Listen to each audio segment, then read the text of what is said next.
10. Yes, sir. So Go ahead. I'm going to click now.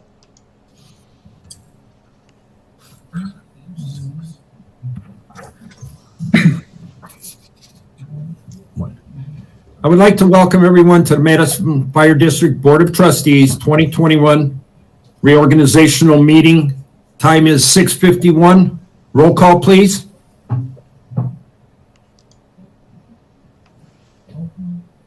Nyla, there you go. Mr. Adams.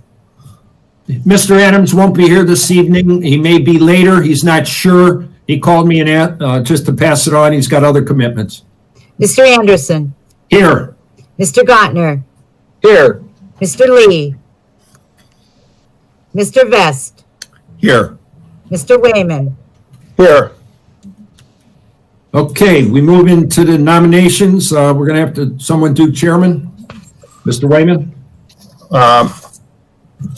At this time, I would like to nominate Max Anderson Jr. for chairman of the fire district for 2020. Is there a second for that motion? I'll second that. Okay, that's good too. I'll second it, Mr. Wayman. Okay. Any discussion? Roll call, please. Mr. Vest. Yes. Mr. Wayman. Yes. Mr. Anderson. Yes. Mr. Gottner. Yes. Mr. Lee. Mr. Chairman, it's all yours.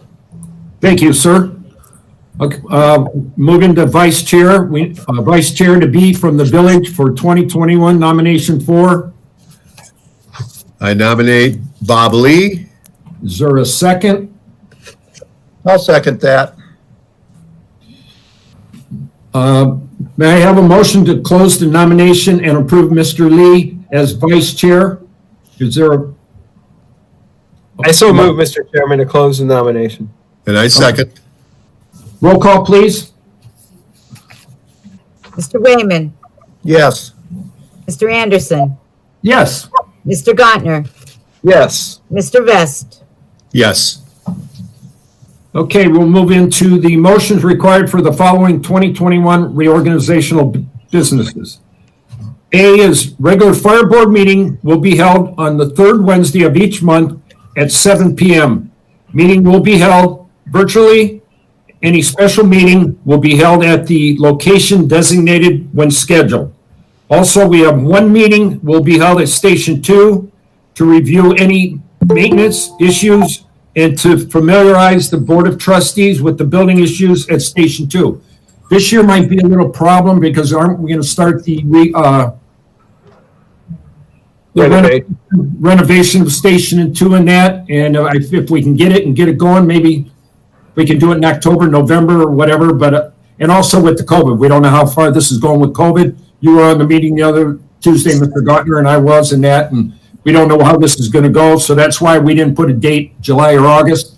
And if we do come up with a date, we can contact the newspaper and go from there. Mr. Chairman, just let the record reflect that Mr. Lee has joined the meeting at 6:54 p.m. Thank you very much, Mrs. Ding. I thought the meeting was at 7. No.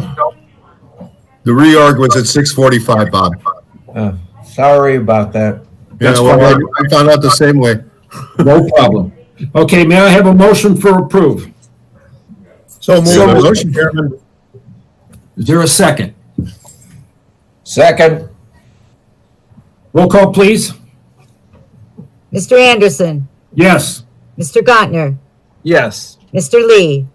Yes. Mr. Vest. Yes. Mr. Wayman. Yes.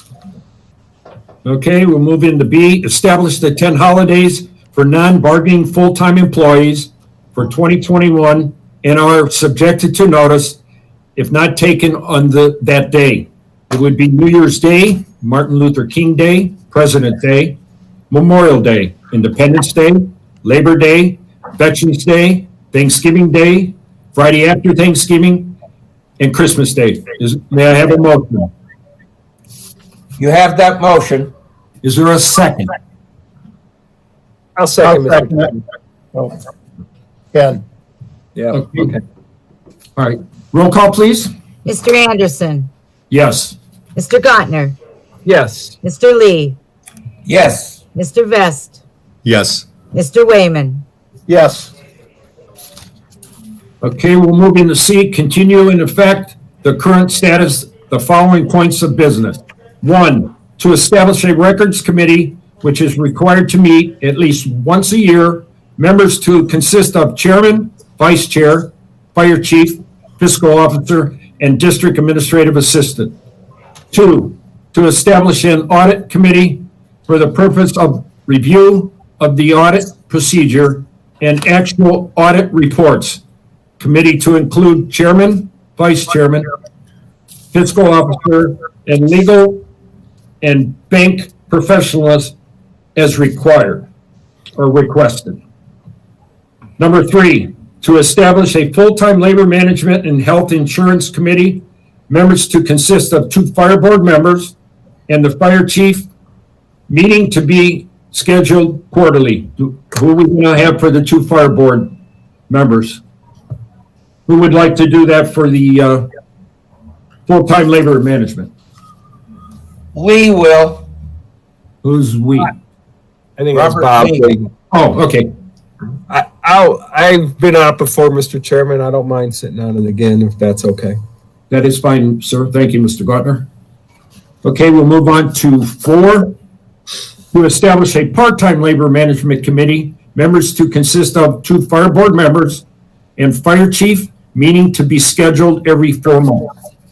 Is there anybody would like to comment on that one? I thought we decided that a year or so ago that the both full-time and part-time labor management people would be the same people. That way you have some consistency in what's being said. Is that not what we were doing? Yes, sir. But I just brought it up this way, but we did talk about that, and I think that would be a smart way to do it. I don't have a problem with it. Mr. Gardner?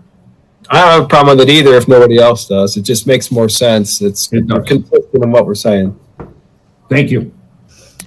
5, to establish a finance committee, bond debit, refinancing options, investment opportunities, members to consist of 2 fire board members, fire chief, fiscal officer, and bond counsel, meaning to be scheduled as needed. Anybody would like to sit on that one? I would, go Go ahead. ahead. I would sit on that also. Okay, Mr. Best. I sit on that too. All right, Mr. Wayman. Thank you. We move on to 6. Board members pay per year for meetings to be an annual maximum of $450 per year. Ohio Revised Code 505.37.1 to be paid monthly. 7, all part-time and full-time district firefighters are to continue at current pay and status per contract. Number 8, the established pay period for various classifications effective January 1st, 2021 is biweekly. Number 9, continue with the current purchase order procedure. Number 10, continue in effect the Madison Fire District rules and regulations. And number 11, to authorize Chief Baker to negotiate and settle EMS billing charges with the insurance carriers for 2021. All settlements are to be reported at the monthly fire board meeting. Said authorization will be reviewed annually at the reorganizational meeting. May I have a motion to approve items C1 through C11? Move to approve, Mr. Chairman. Is there a second? Second. Roll call, please. Mr. Gotner, Yes. Mr. Lee, Yes. Mr. Vest, Yes. Mr. Wayman, Yes. Mr. Anderson. Yes. All right, move over to D. Continue in effect at current status the following. Number 1, fire chief is to continue per contract terms. Number 2, clerk fiscal officer is to continue at $12,360 annually.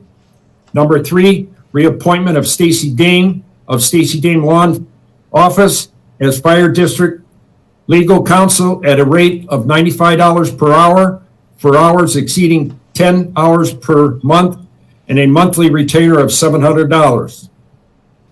Number 4, set the rate of special meeting notification to persons requesting same at $10 per year. And number 5, administrative assistant is to continue at $18 an hour.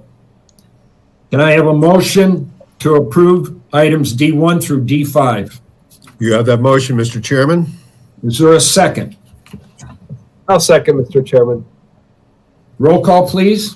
Mr. Lee, Yes. Mr. Vest, Yes. Mr. Wayman, Yes. Mr. Anderson, Yes. Mr. Gottner.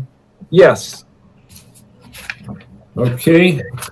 May I have a motion to adjourn from January 2021 reorganizational meeting? So moved, Mr. Chairman. Is there a second? Second? Roll call, please. Mr. Vest, Yes. Mr. Wayman, Yes. Mr. Anderson, Yeah. Mr. Gottner, Yes. Mr. Lee. Yes. Okay, meeting adjourned at 7:02. Okay, we're going to go into our regular meeting. I want to welcome everyone to the Madison Fire District's regular session meeting at 7:02, virtual meeting online, January 20th, 2021. Roll call, please. Mr. Adams, Mr. Anderson, Here. Mr. Gottner, Here. Mr. Lee, Here. Mr. Vest, Here. Mr. Wayman. Here. Would everyone please join me in a moment of silence to remember family, friends, and neighbors and members of the military and safety forces who are no longer with us. Please join me in a moment of silence.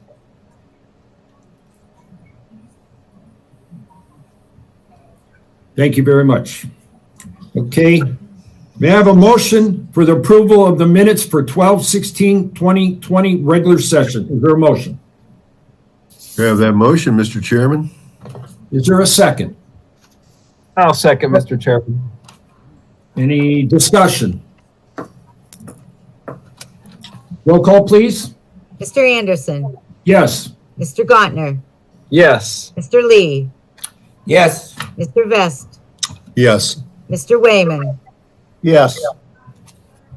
Okay, may I have a motion for the approval of the bills and payroll for December 20th, 2020? Bills $141,935.78.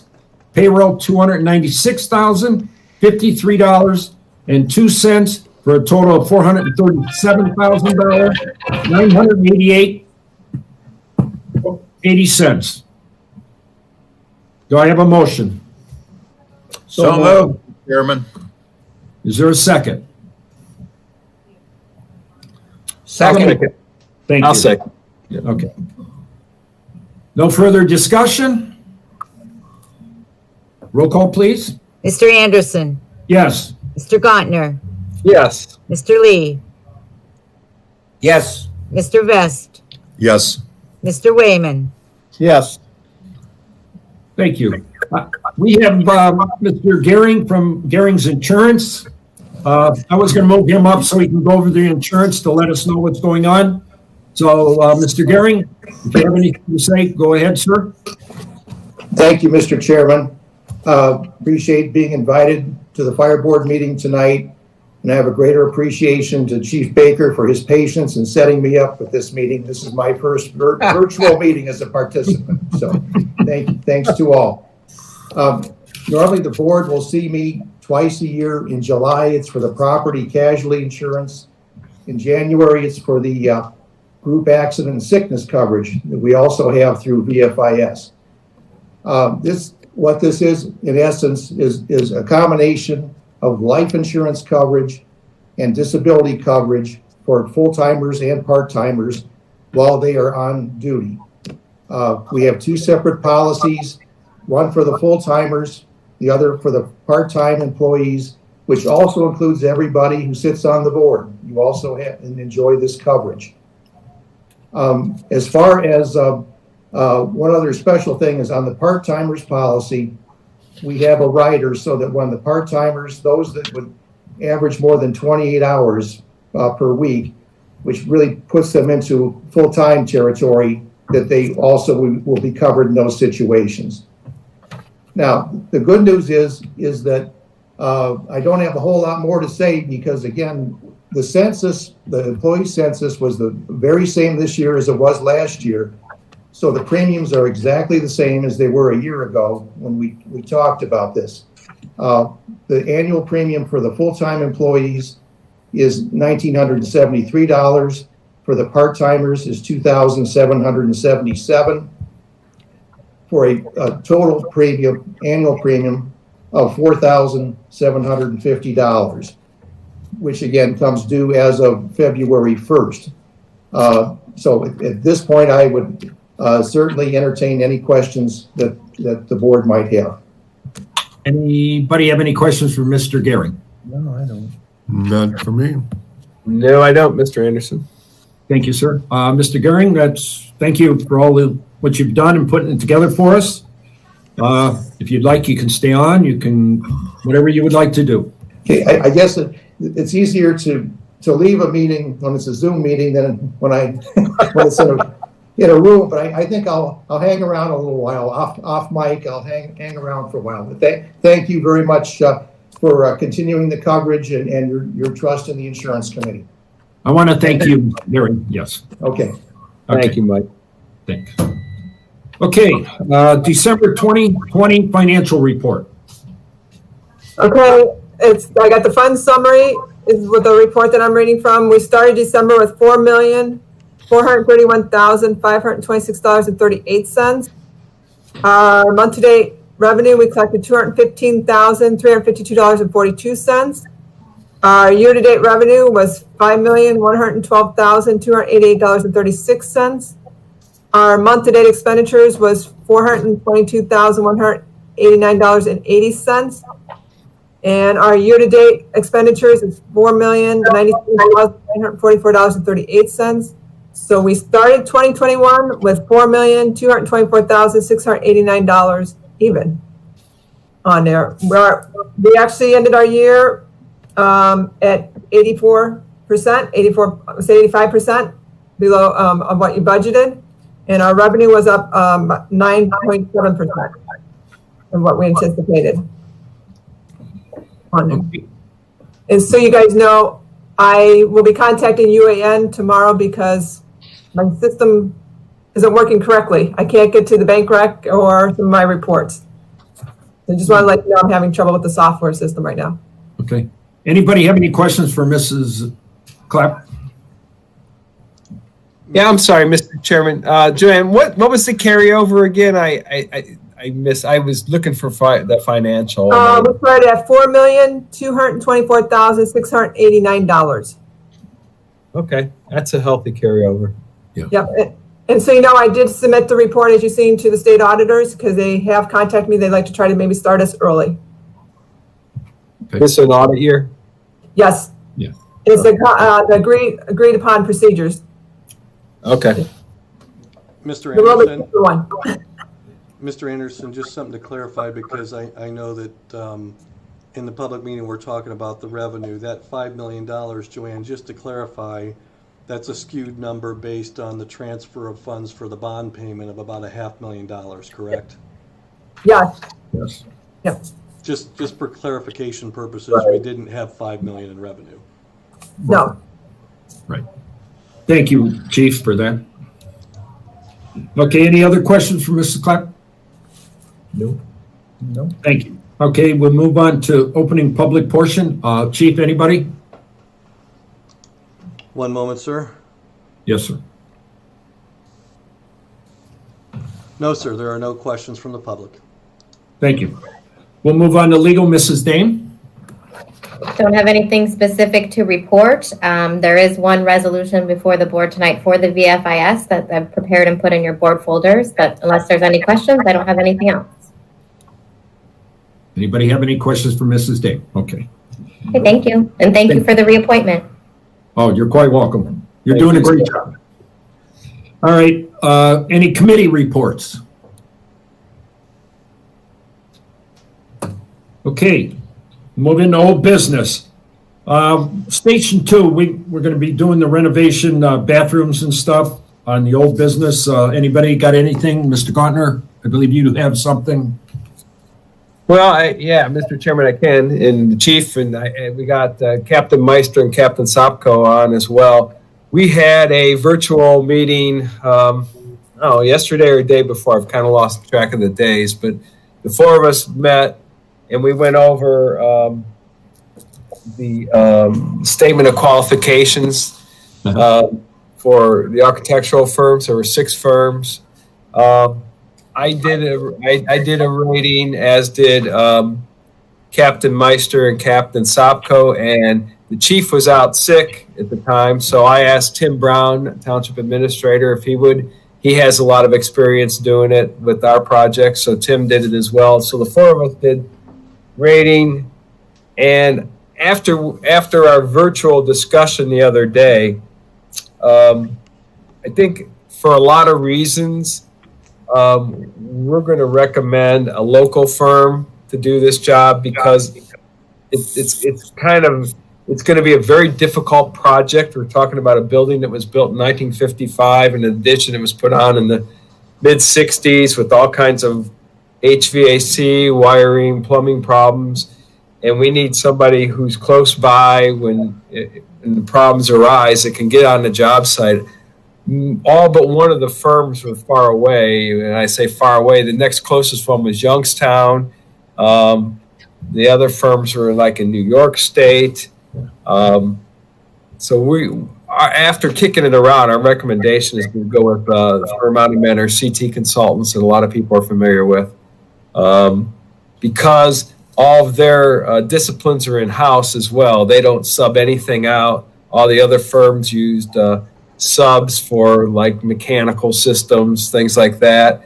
And again, we think there's going to be a lot of problems with this project, just because in my experiences, old buildings like this are a problem. I've done enough of them in my years to know that there's going to be a lot of hidden issues, and we want to make sure we have somebody who's who can respond if the contractor's on the job and he uncovers something.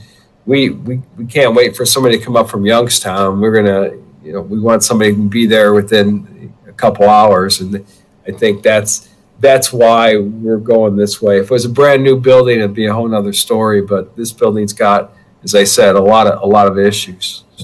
You want to say anything, Chief? Yeah, actually, to add to that, I know last month we talked about some drainage concerns on the front pad at Station 2. And as an example to what Mr. Gautner just brought up, we did have Bobby's drain cleaning and whatever else he does come into Station 2 with a camera so that we could explore the drains, because our concern was we had a sanitary that perhaps broke underneath the pad and was causing erosion. Just little surprises that you get. It turns out that our sanitary does not go out the front of the building like everybody would anticipate. It actually comes out the back of the building, goes to the north side, and then underneath the driveway on the north side to Hubbard Road. The good news is that means that we didn't have a sanitary break that's causing the erosion. It's actually the county's storm sewer. The bad news is what we just learned in this project is, while we assumed the drains went out the front, there was the assumption that when we remodeled the bathroom, we would still have a front bathroom and a kitchen that could be utilized during the project. As it turns out, the front bathroom and the kitchen all drain into the bathroom that's being renovated. So during the initial stages of this renovation, we will have no running water in the building. So I think that was one of the things we talked about, and I think that's kind of an example of some of the things that we may, we don't know what we don't know yet, and I have a feeling this is going to be a complicated project. I have to agree with that. Dealing with CT, they've done a good job being local. And like you said, Mr. Gardner, somebody coming from Youngstown or New York, it could be towards the week Friday, and we need something now. They're not going to make it, and it could prolong it for days, and we don't want that. We want to get this done as quickly as we can for our firemen to make the job a lot easier and safer.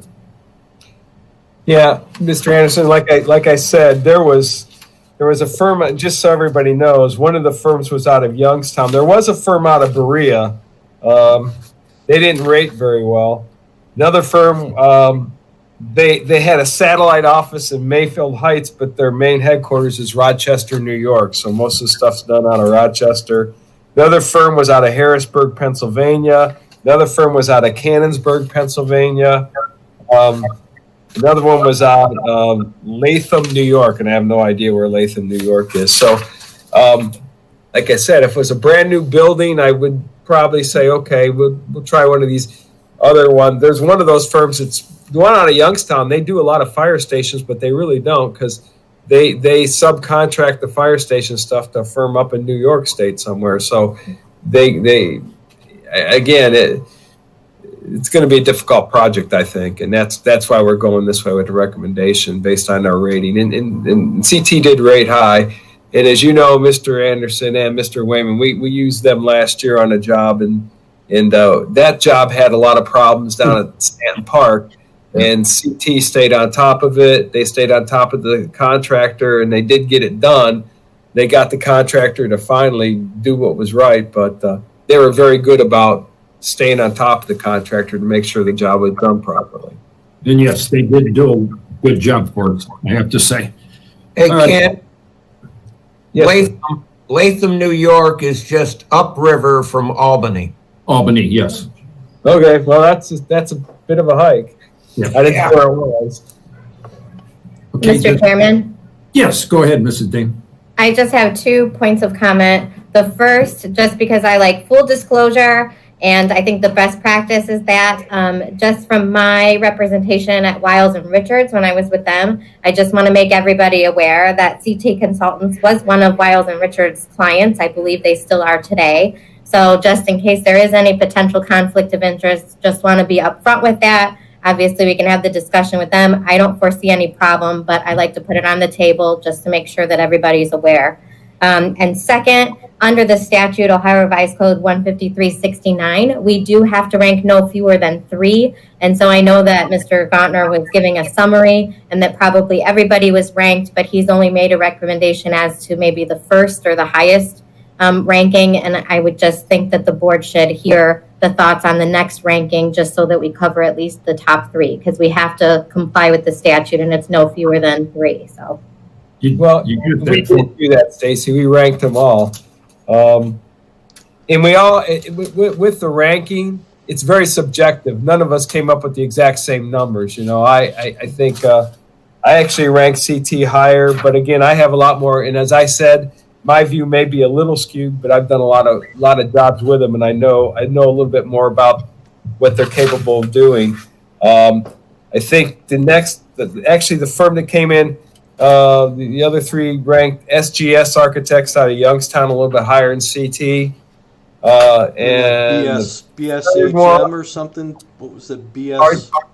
It was that BSMH or something. I'm sorry. Yeah, thank you, Chief. BSHM Architects. That was the one out of Youngstown. SGS was out of Harrisburg, Pennsylvania.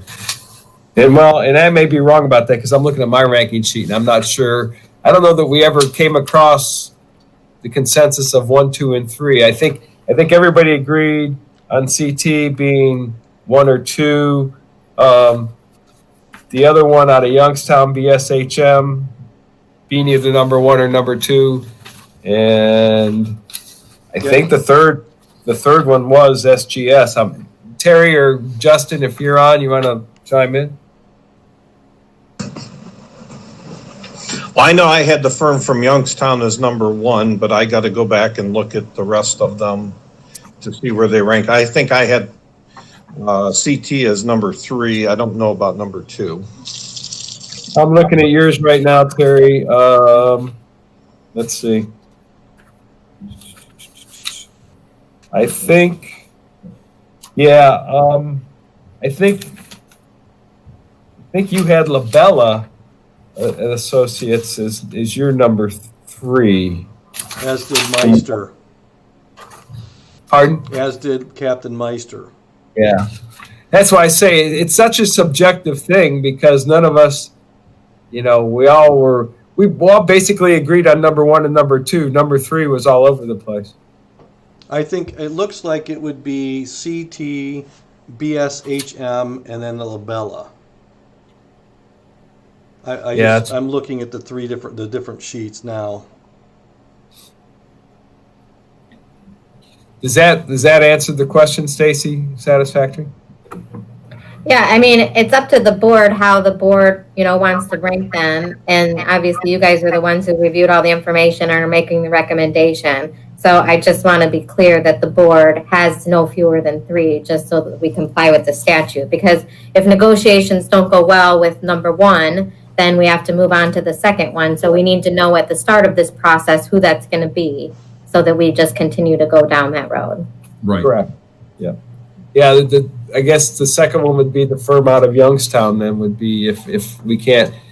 And basically all we would authorize the chief to do tonight, and it'll be by motion, is to sit down with the number 1 ranked firm and negotiate a price. And if we can't come up with a cost to do the job, then we go to the next ranked firm. Correct, Stacey? Yeah. Correct. Yeah, because in making the ranking, we couldn't ask for an estimate or have any idea on cost. So that would definitely be our next step. And not only the cost, but also the other terms. I mean, you brought up the subs, and that was in their statement of qualifications, but that's something we would want to go through a little bit further too, is the scope of the work and how they're going to perform it. Right. Okay. Mr. Best, you have anything you want to say or add to it, or? Just looking forward to having and being able to see the 3 contracts, to at least review them before I vote on them, actually. Or once you guys conclude, I'm voting on something that I haven't seen anything from an hourly rate to anything else. So we're not making a vote tonight. This is just a suggestion to move forward to the next step, correct? Correct. Yeah, well, Mark, you're not going to see 3 contracts. What you're going to see, all we're doing tonight is based on the Ohio law and the rating, the ranking, we're going to vote to authorize the chief to sit down with the one we've chosen as number 1 and see if he can come up with a dollar amount. There won't be a quote from the other 2. That's not how this works. Okay. No, what I'm looking for, and I understand that, but what I'm looking for is actually like you said, a dollar amount, and the dollar amount would be for their services or for the entire project? Just their services. Okay, very good. What we're doing right now is we're going to get a number for them to meet the scope of the project. I sent that out to all the board members a while ago, which is basically to sit down, do the design, do the bid specification preparation, do the project bidding, and then recommend award and service project manager. It's all wrapped into one. It's one pack.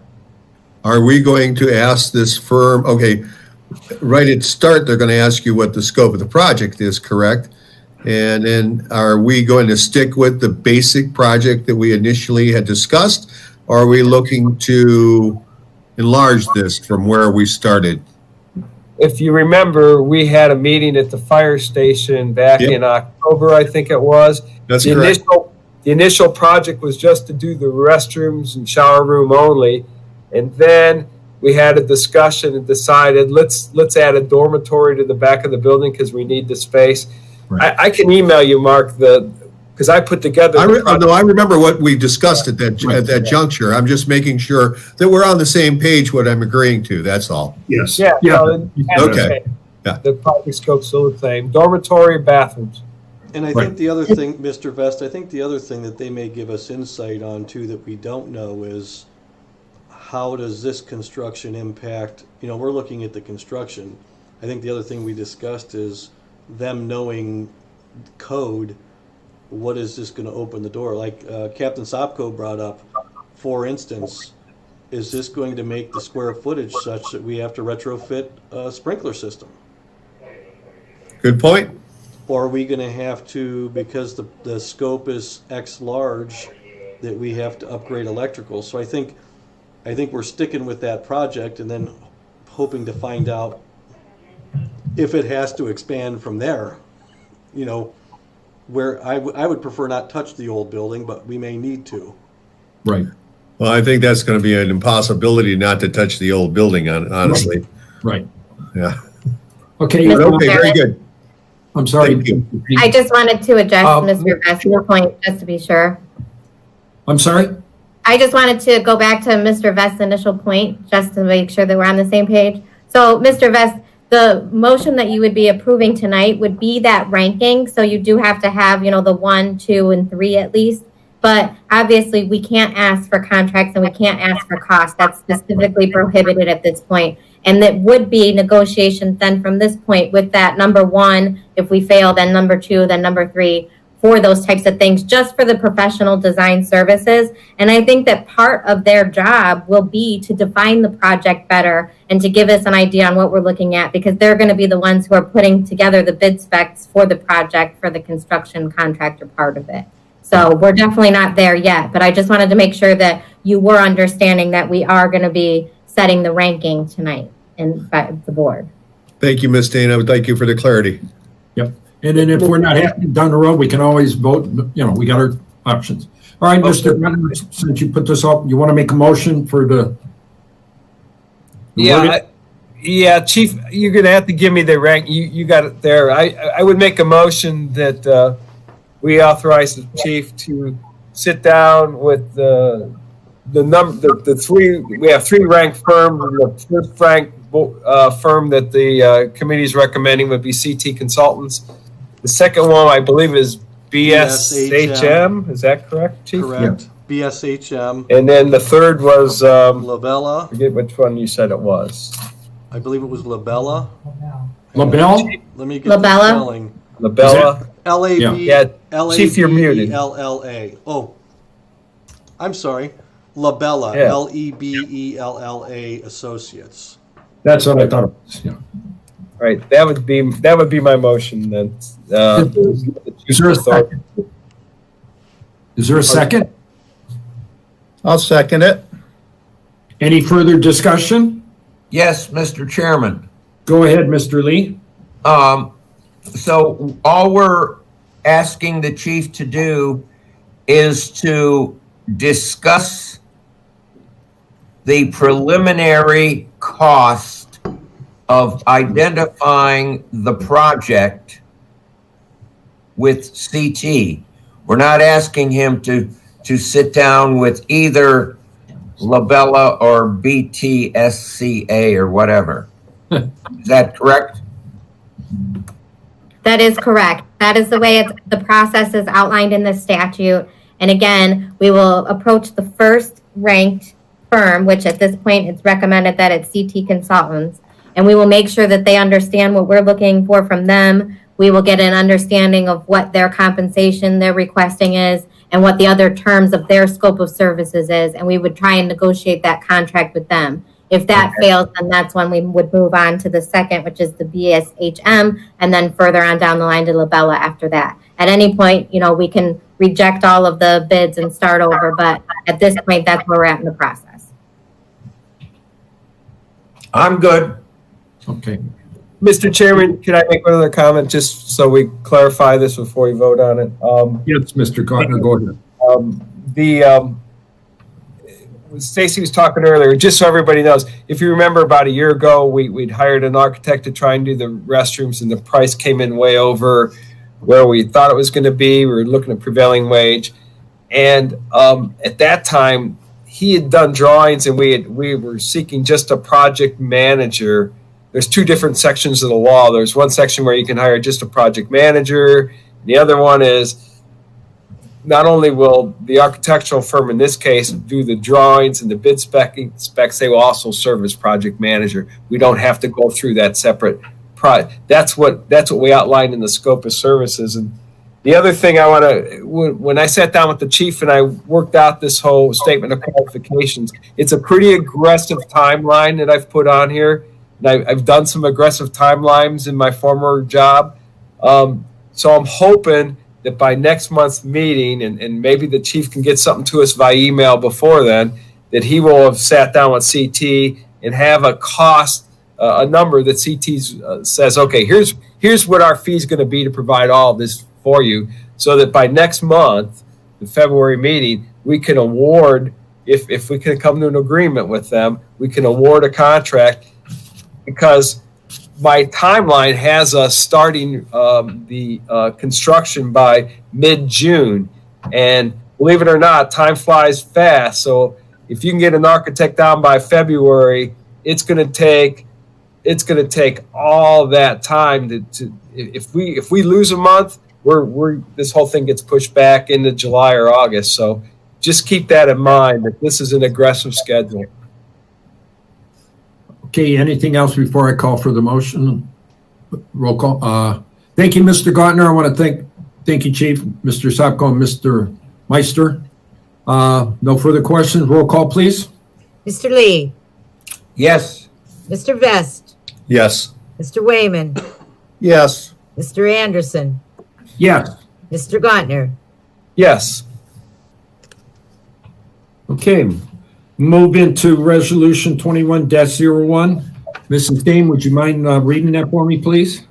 Of course, it's resolution number 21-01. This is the resolution authorizing the renewal of the district insurance plan for VFIS accident and sickness insurance coverage as recommended for the upcoming insurance year and authorizing payments under said plan. Again, the premiums didn't change, so the full-time policy is $1,973, and then the part-time policy with the career rider is $2,777.00. So that's a grand total for both the full-time and the part-time policies of $4,750. Thank you. Can I have a motion for 21-01? You have that motion, Mr. Chairman? Is there a second? Second, Mr. Chairman. Any further discussion? Mr. Roll call, Chairman, please. Mr. Chairman, just so the board knows. I'm sorry? I think Mr. Gehring can back this up. Out of all the insurance plans and of all the investments that we've made in staff, this one probably has paid the biggest dividend with some of the injuries and time off that folks have had. I think our employees have probably recouped far more than what we've paid in premiums. So I think the policy has been good, and I thank Mr. Gehring for his continued support. You're welcome, Chief, and that is correct as far as claims are concerned. It has been an active coverage for the district. And once again, thank you, Mr. Gehring. Welcome. Roll call, please. Mr. Gautner, Yes. Mr. Lee, Yes. Mr. Vest, Yes. Mr. Wayman, Yes. Mr. Anderson. Yes. Still in new business, hiring and full-time testing for the chief. Chief, you want to explain what you got there, and then I'll ask for a motion for you to continue on? Yeah, Mr. Chairman, thank you. As we've discussed in the past, I think one of the things that we need to look at doing is modifying the staffing model of the fire district. I will tell you that over the last month, we've been taking a beating on overtime between people who are taking vacations because it's that time of year and they stayed home early in the year to help us with COVID, and then some of the COVID that we've been touched with. We've also lost 3 part-time folks just in the last month to full-time jobs. Our part-time staffing is far from good. And as we discussed, I think one of the next steps, I believe in the November meeting, I put in the board folder some examples of how we can modify staff to try to bolster some full-time staff. Currently, we're about 60% dependent on part-time staff, of which, we have very little control. So trying to stabilize the numbers, we have days we have 8 on, and there's days that there are 5 on, and that inconsistency is a challenge for us on a day-to-day basis. And I think full-time staffing can solve that. We may not have the number of 8 anymore, but I think it gives us a little more stability day-to-day to provide for the community. And I think we can do it basically from a budget neutral perspective, where we cut and where we add really is a zero impact on the budget and actually stabilizes our staff. This is something we've talked about in the officers meeting to try to come up with solutions to the problem, and the officers unanimously agree that we need to move forward with stabilizing staffing and adding full-time persons. And one of the first steps to doing that is to get an eligibility list. And one of the things that we're trying to do with creating eligibility is we're trying to make it as neutral a process We did some research and found a firm that actually does this. It's called the Fire and Police Selection Incorporated. They have standardized testing that's used nationally. It's computer-based. It's validated and vetted.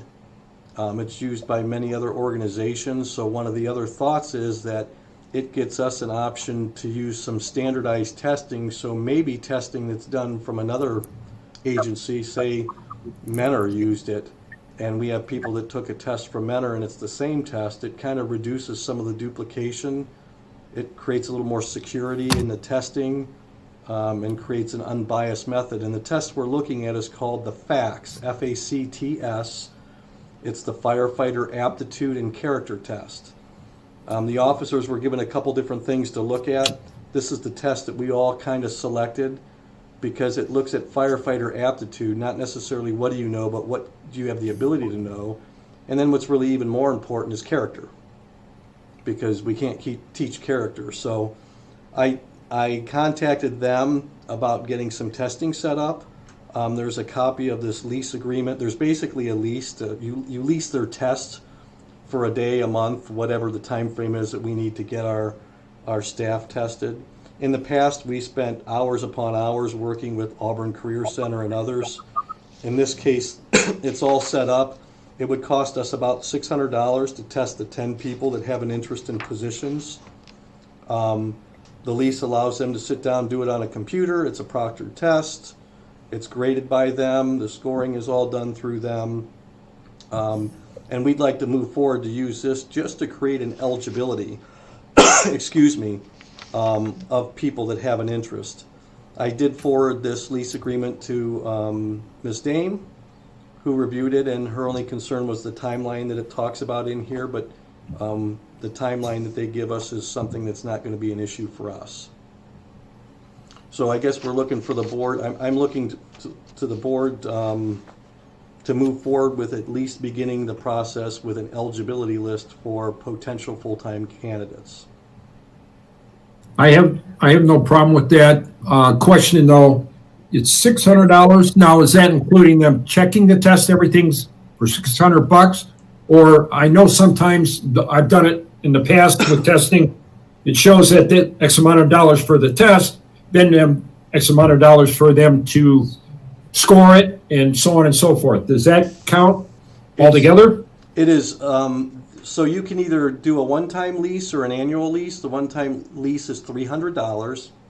Okay. They then charge you $20 per candidate for the test, and there's a $6 grading fee. So, which is kind of weird. I'm trying to beat them up because I think that's ridiculous because the computer grades it. I'm not really sure what they do, but so essentially it's $26 a candidate. There's 10 candidates, and it would be $300 for us to lease it for that one short period of time.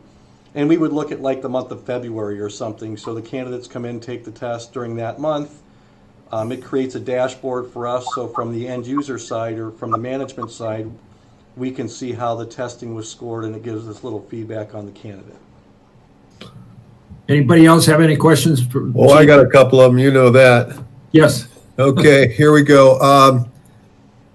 One thing you said something about zero impact on the budget, correct, and going in this direction and hiring as your desires go here. And I want to know if that zero impact is in a 1 year, 2 year, 3 year budget. Is that just this year or past years also? Well, we did something and we looked out 3 years. And again, it depends upon, I mean, we can make it a zero impact for 3 years. But that, okay. Okay. That significantly impacts the staffing. So what we're going to try to do is plug, depending on where we go with this, we want to plug in the model of staffing and then put that in that 10-year projection that we have just to see how that potentially projects. And obviously there's some big question marks. There was an election, and elections have consequences. I'm not sure what's going to happen to healthcare. That could be a big whammy but I can't predict that for you today, Right. But the goal, Not asking for predictions. I'm just asking how you came to your conclusion. And like you said, a zero impact is, if you were going off this year's budget with the amount of overtime that we've had this year because of what we had, in our laps, that would not be the same as say in previous years. That's why I'm asking where the zero impact comes from. And the second question I have would have to do with, have you reviewed this test and have you found it adequate? Yeah, they actually sent us samples. All the officers had the opportunity to look at the samples. And I'll be honest with you, I actually like it better than what we've used in the past. Okay. It's got a lot more critical thinking, and it really looks at aptitude. They had another one that had a personality test, and I wasn't a fan of. It makes a statement and says agree, strongly agree. This actually gives you some paragraphs that you read, and then there's some critical thinking questions. Whereas before we were kind of basically testing knowledge. This is testing. Can you review something, learn and understand it, and apply it? Very good. Thank you. Yes, sir. And back to your to the zero budget. The other reason that we're really looking at trying to move on this now, just so that the board understands, we are hemorrhaging quality part-time people to other departments. Right. And as we wait, we were talking today, and we have the 1A pool, and the 1B pool, and the 1C pool, and the longer we wait, the opportunity to hire those quality 25-year people gets more and more challenging. The other thing that we did look at, Mr. Best, and just kind of to follow up with that long-term picture, the other consideration that we talked about is we've got some young, talented folks, and in 2 to 3 years, we're going to be losing 2 to 3 of our senior folks. So the other nice part is there is an opportunity, as we learn more about the budget in 2 or 3 years, we can always reduce staff through attrition as opposed to necessarily laying people off. And that still allows us to capture the quality people we have today as opposed to settling for something tomorrow. Does that make sense? Perfect. Yep. Hey, Chief. Yes, sir. Okay, so these 10 people, I take it they're the part-timers, Correct. are going to take the test, and then this organization is going to grade it. Now, are the answers yes or no answers, or is there subjective interpretation of the person's reply? So about 12.5% of this test is evaluation of character. And with your education background, Mr. Lee, I will tell you that the majority of these questions are higher Bloom levels. So they're not basically knowledge. It's a little Right. more beyond knowledge and application. It gets into critical thinking and problem solving. And the sample that they gave us did not have a single yes, no, true, false. Okay. In fact, there were a couple questions that I won't lie to you. I read the question and got the answers, and by the time I went through the answers, I had no idea what the question was, and I had to go back and sort of start all over. So I am older, but so with my background in education and looking at like Bloom's taxonomy, this is measuring the higher level critical thinking. Okay, so let me just go further on. So they're gonna rate these 10 candidates. They are going to simply grade the test and provide us information on each of the candidates that we're looking at in an eligibility list. Is that Okay. worded correctly, Stacy? Yeah, I mean, we're not looking to them to rank anybody. We're not setting a rank based on the test. We're just having them tested so that it's just one measure that we can use then in determining who we want to hire in the future, who meets the department's needs. So, Chief, you and your organization are going to look at what from this organization? It's not going to be, I had an 82% and Mark had an 89% and somebody else, whatever.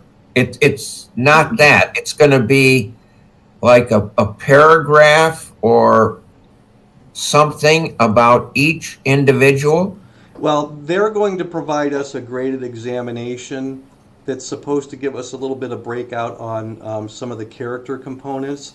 What we're going to do is we're going to utilize the test and the scoring as one piece in a matrix, because I think there's a lot of other things that as we evaluate candidates for the future of Madison, some of those things are, what is their involvement now? Are there people that have made commitments to the department? Are there people that work the bare minimum? Are there people that are engaged and involved in projects? Some of those things come into that factor of looking at, I personally, and I think I've talked to all the officers, I think we're personally looking at finding not the person necessarily with the highest score. We're looking at finding the person who is the best fit for Madison today and is somebody that can be part of the future for 25 years. And this is a big step for us, because if you think about it, a new hire today is between a $2.5 million and $3 million investment for the community. We just bought a $500,000 fire truck that's going to last 20 years. We're talking about hiring a career professional person to serve the community that's going to cost between $2.5 and $3 million over the course of 25 or 30 years. So I think, and this is where for me, it's more than just a test score. A test score just gives us one more evaluation tool to identify the right candidate, if that makes sense. And I don't know, Stacy, if I spoke out of tune there. No. Okay.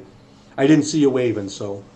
Does that make sense, Mr. Lee? It's just one more tool in the toolbox. Yeah, I mean, based on my background, I'm glad to hear that this evaluation is only going to be one piece of the total puzzle for each individual that you're going to lump in some sort of an evaluation and make your decision. That's fine with me. Yeah, and we're not looking to say the test equals 60% of anything. We're looking at saying the test is one piece of, and like I said, some of the things that we're talking about, how long have they been here? How many hours do they work? Are they involved in things beyond the, do we have people that are maintaining our self-contained breathing apparatus? Are they engaged? I'm not looking for the person that sees a full-time job opportunity and has provided very little to Madison, but now there's an opportunity he wants in. I'm looking for people that are willing to make a commitment to Madison. I'm going to be gone in a couple of years. I want somebody that I'm comfortable with taking care of me for the next 25 years. Sounds good, Chief.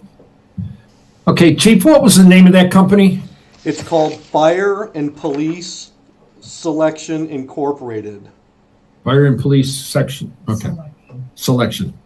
All right, I'm going to make a motion for Chief Baker for the hiring and full-time testing for the fire and, what was that again, Chief? Fire and Police Selection Incorporated. And not to exist over $600. Is there a second? I'll second it, Mr. Anderson. Any further discussion? Roll call, please. Mr. Wayman, Yes. Mr. Anderson, Yeah. Mr. Gottner, Yes. Mr. Lee, Yes. Mr. Vest. Yes. Okay, any further questions for the chief, anyone? About this topic or any topic? We're going to go into the chief's report, but on this one here. No, took a question there. Okay. We move into the chief's report. Chief Baker? Yes, sir. Let me get back to my report here real fast. I apologize. I know I was late getting my report out on Monday. I will tell you, COVID's real. Stacy may confirm that with me. I recommend you do everything you can not to get it. In the report, believe it or not, there's no January anniversaries. As Joanne mentioned, from a budgetary standpoint, I mean, we took a little bit of a beating at the end of the year with some overtime, but we really came through pretty solid. Our revenue from the tax levies was elevated.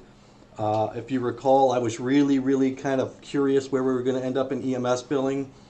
We ended up down in EMS volume. We ran 3,102 calls for the year, but we actually came in $5,000 over budget for EMS billing, which was good. Again, if you look at the year-end report, obviously our sick time budget, we talked about that before. We had some folks off on sick leave. It's just been kind of an anomaly of a year. The staffing we just talked about, I would love to not tackle this because I think this and the building are going to be platefuls, but we talked about at the officers meeting, I think the biggest looming threat for Madison Fire right now is staffing. And it's trying to stabilize as best we can. The inconsistencies that we have, and this is not the time of year that we're used to inconsistencies. Typically, part-time folks pick up a lot of hours around the Christmas season because people have bills to pay. Normally, the summertime is when we get into a little bit more of the inconsistencies. So it is of significant concern that we're seeing this today. It's of significant concern that we see ourselves losing quality candidates. And I can't blame them, quality candidates taking full-time jobs in other places. And I think with some of the senior guys in retirement looming and some of the good quality candidates that we have, I think now's the time really to look at stabilizing our staff. So we will be probably coming next month with some recommendations, and there'll be information obviously between now and then, but I think you're going to hear some recommendations from the officer corps and myself that we take some action and try to secure some of the young talent that we have. Call volume, I said we ended up at 3102, second busiest year in the department history, and that was even with the months of March, April, and May where we had declining numbers. Vehicles, we sent the second fire engine out to have some of the same repairs we did last year on the first fire engine, and that is to get rid of the corrosion on the back end. The goal hopefully is to extend the lifespan of that another 10 years. Other than that, Station 2, I brought up Bobby's Drain Service. I did call the county and talk to Tracy, I'm not sure her last name. They're supposed to come out and do some cleaning of the storm sewers. I may reach out to Mr. Gautner because of his history with the county, because I think once they flush those drains, I think we still need to talk about some of the damage that was done to our property by their drains. I'm not quite sure how we approach that, but that may involve Miss Dame as well. Other than that, the budget worksheet is there. There were really no big areas of concern that we hadn't talked about before. I think we ended the year pretty solid. I want to thank, 2020 was a challenge for all of us. I think the board with the virtual meetings